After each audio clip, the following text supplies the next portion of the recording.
헬로 에브리원, 안녕하세요. 월스트리트 파인더 김석환입니다. 벌써 다음 주면 5월 셋째 주인데 어떻게 즐거운 시간들 보내고 계신가요? 저는 힘겨운 시간을 보내고 있기는 하는데요. 우리 바로 다음 주에 어떤 일정들이 있는지 바로 한번 확인해 보도록 하겠습니다.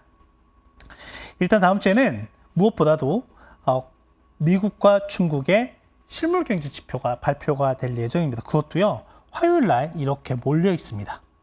네, 그래서 미국과 중국의 실물 경제 지표가 어떻게 나오는지가 다음 주 우리 증시에 있어서 키포인트가 된다라고 보시면 될 것 같고, 또 하나는 이제 미국 시장 내에서 보면 이 주택과 관련한 지표들이 대거 또 발표가 될 예정이거든요.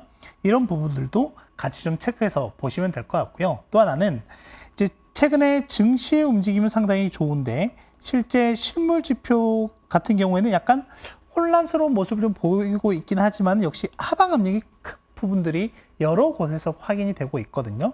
그런 측면에서 봤을 때 뉴욕이라든지 필라델피아 연은에서 발표하는 경기 전망 지수라든지 또는 컨퍼런스 보드에서 발표하는 경기 선행 지수와 같은 이런 부분들도 체크해서 보시면 되겠습니다. 이 외에 한번 살펴봐야 할 주요 일정으로는 다음 주에도 역시 이제 실적 시즌의 막바지라고 할 수 있는 유통주들의 실적들이 발표가 돼요. 화수목 이렇게 홈디포, 타겟, 월마트 이렇게 있기 때문에 이 기업들의 실적을 좀 잘 봐야 될 것 같고요. 이제 주요 연은 총재들의 발언들이 계속해서 나올 예정이거든요.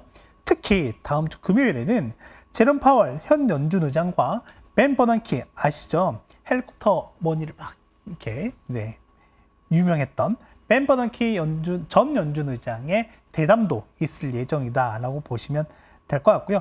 정치적으로는 G7 정상회담이 일본에서 있을 예정인데 이거는 한 가지 미리 좀 말씀을 드리면 지금 미국에서 계속 이슈가 되고 있는 게 바로 부채 한도이고요.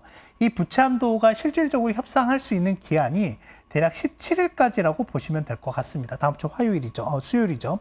그렇게 된다라고 하면 이전에 뭔가 갈무리가 되지 않는다라고 하면 엊그저께 바이든 대통령이 했던 얘기 중에 하나가 이게 부채 한도가 원활하게 협상이 되지 않으면은 이 G7 정상회담 참석 안 할 수도 있다. 이런 내용을 얘기한 게 있기 때문에 이런 부분까지 여러분께서 같이 체크해서 보시면 되겠습니다. 자, 그러면 좀 더 디테일하게 내용을 좀 보도록 하시죠. 호불호. 이게 뭐냐면 올해만큼 업종이나 종목별로 이 차별화가 뚜렷했던 적이 그렇게 많지 않았던 것 같습니다. 그리고 이게 올해 전체, 연간 전체적으로 나타나는 현상이냐? 그렇지도 않아요. 최근 한 2달 사이에 나타나는 변화였던 것 같고요. 그렇다면 그 변화의 트리거가 됐던 게 뭐였냐라고 하는 거죠. 바로 은행 사태가 되지 않을까라고 생각이 되고요. 지금 보시면은 이 나스닥 100과 러셀 2000 지수의 움직임을 한번 보면 이 SVB 파산 이후에 나스닥 100 지수는 계속해서 신고가를 경신을 하고 있는 모습이고 연중 신고가를요.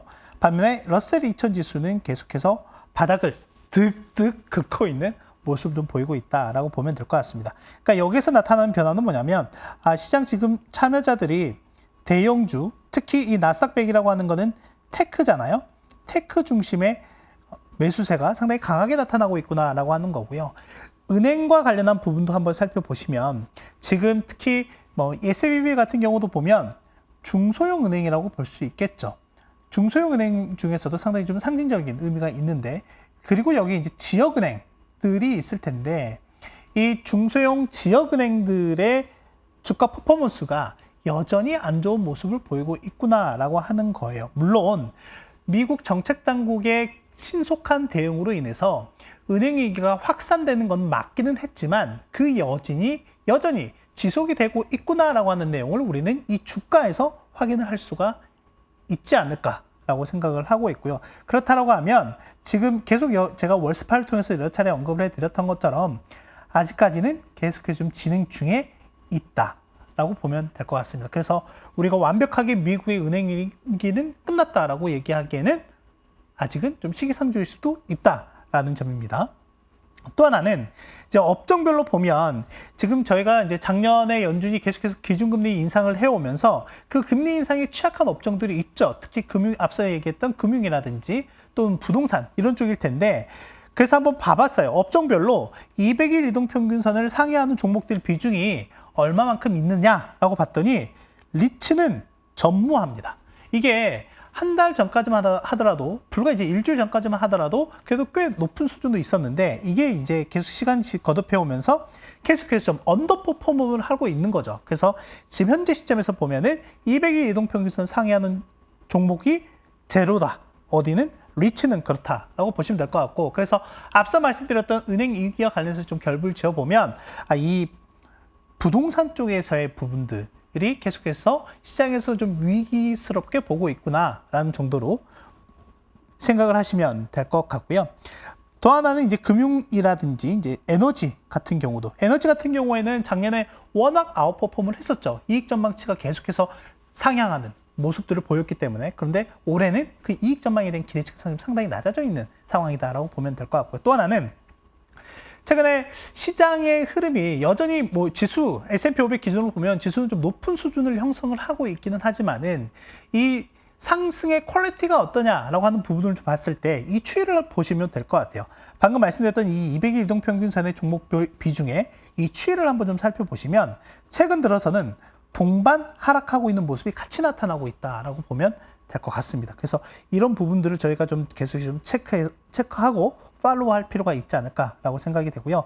또 하나는 지금 증시가 박스권에 좀 갇혀 있다라고 말씀을 좀 드렸잖아요. 물론 아까 말씀드렸던 테크 중심, 대형주 중심 기업들의 주가 상승세는 어마무시하게 고공행진을 하고 있는 모습을 좀 보이고 있지만, 우리가 지수 전체적인 모습을 좀 놓고 보면 약간 갇혀 있는 모습을 좀 보이고 있다라고 보시면 될 것 같은데, 그걸 통해서 좀 가장 잘 나타나고 있는 게, 결국에는 증시가 계속해서 올라가는 모습을 보이기 위해서는 신고가하는 종목들이 더 많아져야 되는 거잖아요. 그래서 보시면 이 52주 신고가와 52주 신저가의 차이와 지수하고 한번 좀 비교를 해보면 이게 그대로 좀 나타납니다. 묻어납니다. 뭐냐면 52주 신고가와 52주 신저가가 지금은 제로의 수렴에 있어요.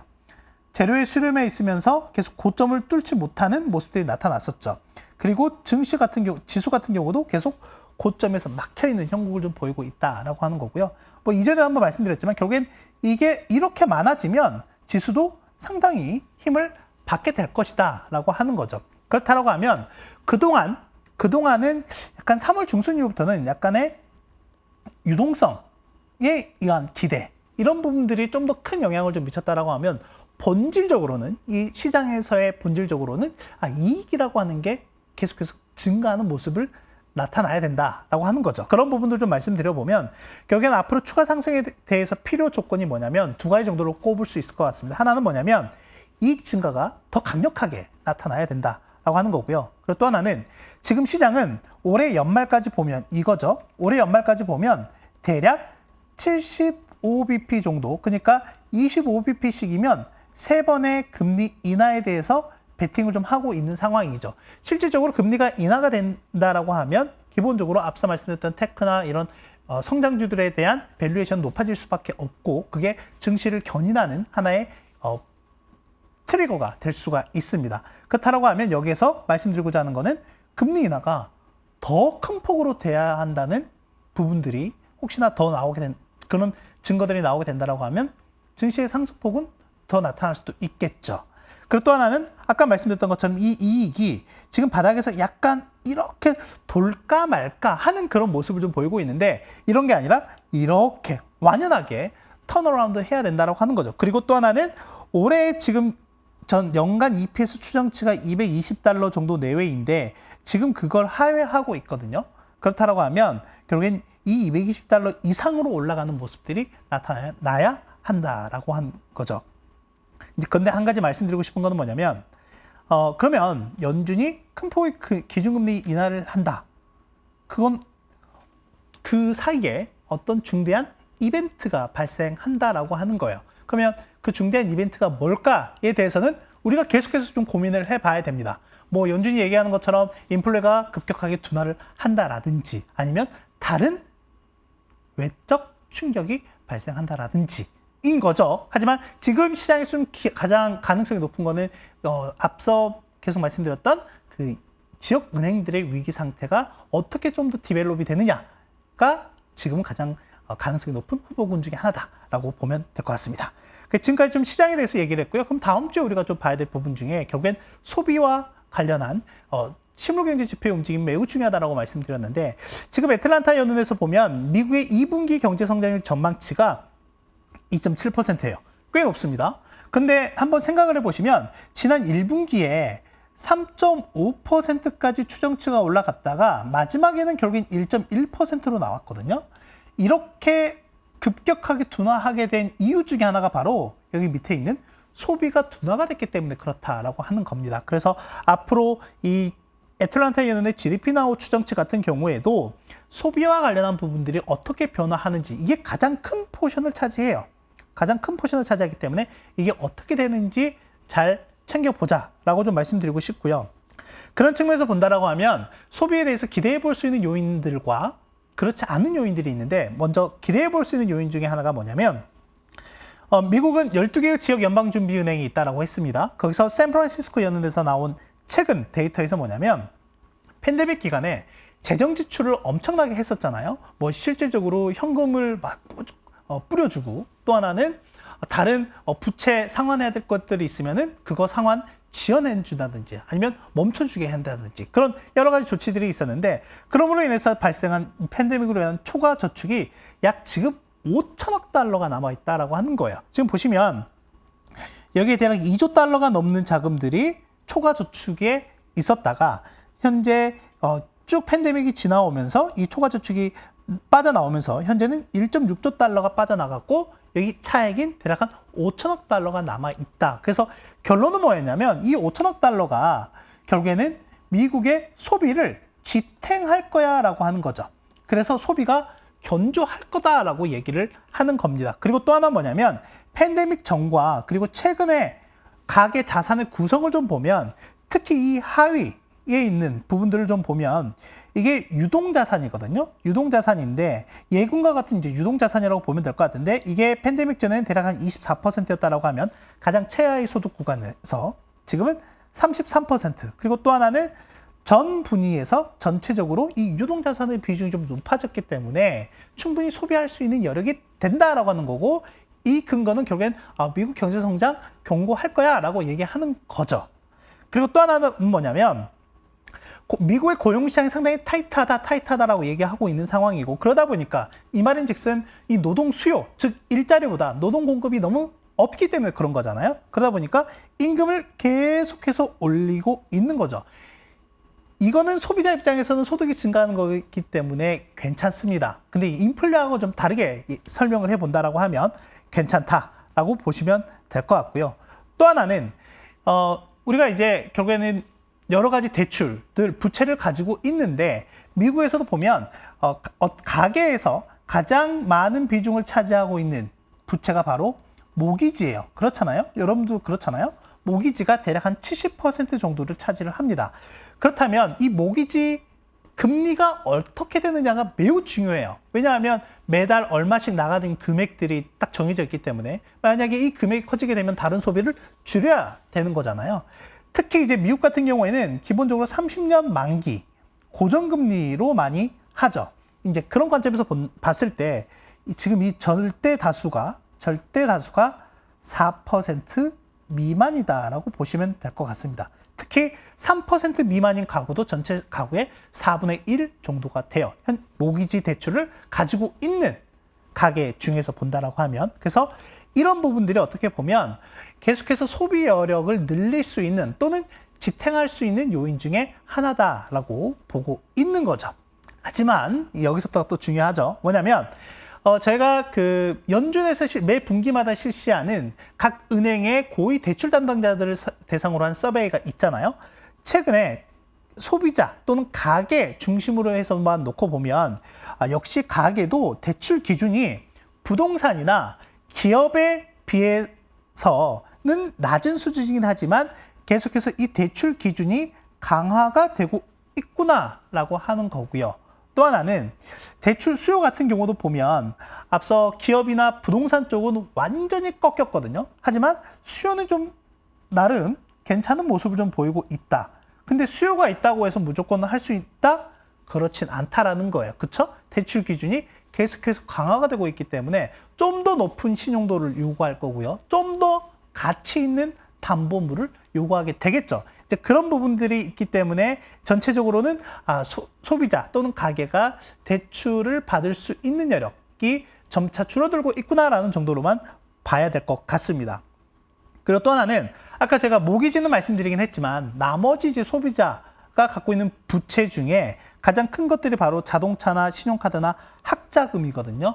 근데 보시다시피 어떻죠? 지금 자동차는 계속해서 올라가 거의 한 1조 6천억 달러 정도가 되고요. 신용카드 대출 같은 경우도 줄어들었다가 이렇게 다시 증가하면서 거의 지금 1조 달러에 육박을 하고 있는 상황입니다. 학자금은 좀 논외로 할게요. 학자금 같은 경우에는 팬데믹 기간 동안에 어떻게 했죠? 유예 법안, 그러니까 상환해야 되는 유예를 해줬잖아요. 그런데 이게 또 다가오고 있습니다. 이것도 하나의 리스크가 된다. 소비를 줄일 수 있을 만한 요인이다라고 보시면 될 것 같고, 근데 중요한 거는 기준금리가 계속 오르다 보니까 어떻게 됐죠? 이자율이 이렇게 드라마틱하게 올라가고 있더라라고 하는 겁니다. 높아지면 당연히 한계 상황에, 즉 스트레스가 커질 수밖에 없다. 기업이든 가게든. 근데 지금 저희는 가게에 대해서 말씀을 드리고 있는 거니까. 그리고 이제 또 하나는 뭐냐면 캐피털원이라고 하는 은행이 있습니다. 뭐 이 은행 같은 경우에는 미국 내에서 중소형 은행 중에 가장 높은 신용카드를 발급하는 은행 중에 하나다라고 보시면 될 것 같은데, 지난번에 실적 발표를 하면서 한 얘기가 있습니다. 뭐냐면 올해 중반쯤이면 연체에 따른 상각률이 2019년 수준으로 올라갈 것 같다라고 얘기를 합니다. 연체에 따른, 이제 이거 같은 경우 보시면 신용카드나 자동차니까 이거는 소비자와 관련한 얘기이거든요. 이 2019년 수준이라고 하면 여기 보이시다시피 5%예요. 지금 계속해서 이 신용카드 상각률이 올라가고 있고, 자동차는 이렇게 꺾이긴 했지만 이렇게 올라갈 걸로 전망을 좀 하고 있는 상황이긴 하죠. 연체가 증가한다. 그러니까 이 상각이라고 하는 건 뭐냐면 연체가 증가하니까, 즉 받지 못할 위험이 커진다라고 하는 거잖아요. 그래서 은행은 여기에 대해서 대손충당금을 쌓는다라고 보시면 될 것 같은데, 이제 거기에 대한 상각률이 커지게 되면은 자연스럽게 그 전방에 있는 소비자들의 재무 상태가 별로 좋아지지 않고 있구나라고 하는 걸 우리가 미루어 짐작해 볼 수가 있습니다. 근데 아시겠지만 이 허들 레이트가 캐피털원 같은 경우도 5%를 얘기를 했는데, 5% 같은 경우가 약간 좀 크리티컬한 라인이라고 좀 보시면 될 것 같아요. 과거 금융위기도 그랬었고요. 2016년, 17년으로 넘어오는 시점에서 있었던 사건들, 그리고 또 하나는 이런 우리 팬데믹 상황들, 이런 부분들이 좀 있었다라고 보면 될 것 같습니다. 그리고 또 하나는 이제 소매 판매와 관련한 이제 선행 지표들 중에 결국에 이제 우리가 물건을 사고 팔 때는 결국에는 그 물건이 내가 원하는 매장에 도착을 해야 되는데, 그걸 중간 단계에서 하는 게 바로 운송이잖아요. 그렇게 보면은 미국의 다우존스 지수에 있는 운송 평균 지수 같은 경우도 보면 최근에 올라가지 못하고 등락을 하고 있는데 오히려 좀 하방 압력이 커져가고 있는 모습을 좀 보이고 있고, 앞서 보셨던 미국 지역은행들의 ETF의 움직임과 함께 비교해 보면 상당히 높은 유사성을 갖고 있더라라고 하는 거고요. 또 하나는 제가 월간 단위로 보는 소매 판매라고 하는 지표와 그리고 주간 단위로 나오고 있는 레드북 지표가 있는데, 이 지표 간의 두 상관관계도 매우 높은 모습을 좀 보이고 있는데, 레드북 지표 같은 경우도 보면 계속해서 조정 압력이 커지고 있는 모습들을 보이고 있더라라는 것까지 체크해서 좀 보시면 될 것 같습니다. 네, 정리하겠습니다. 오늘 열심히 달려오긴 했는데, 보면은 지금 미국 가계, 소비자들의 소비에서 나타나는 긍정과 부정적인 부분들이 좀 있다라고 하는 거고요.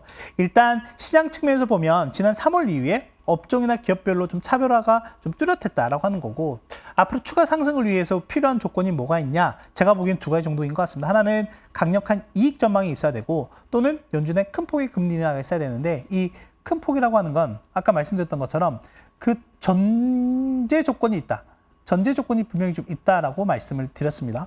그리고 지금 시소처럼 긍정과 부정이 함께 나타나고 있는 미국 소비에 대한 부분들, 이런 부분들 어떤 요인들이 있었는지 앞에서 말씀드렸으니까 같이 좀 잘 정리해 보시면 좋을 것 같고요. 다음 주에는 일단 G7 정상회담 있죠. 그리고 미국의 부채한도 협상이 있습니다. 지금 시장에서 가장 유심히 보고 있는 건 미국의 부채한도 협상이다라고 보면 될 것 같고, 주요 연준 인사들의 발언이 지속이 됩니다. 그중에서 특히 금요일날 예정되어 있는 파월 연준 의장과 버냉키 전 연준 의장의 대담에서 좀 주목을 해보실 필요가 있을 것 같고요. 소매 판매 산업 생산과 같은 실물 경제 지표가 발표가 되고, 특히 월마트, 홈디포와 같은 유통주들의 실적, 특히 더 중요한 건 올해 어떻게 보고 있는지에 대한 부분이라고 보시면 될 것 같습니다. 네, 오늘도 숨가쁘게 달려왔는데요. 저는 일주일 후 다음 주에 다시 뵙도록 하겠습니다. 안녕!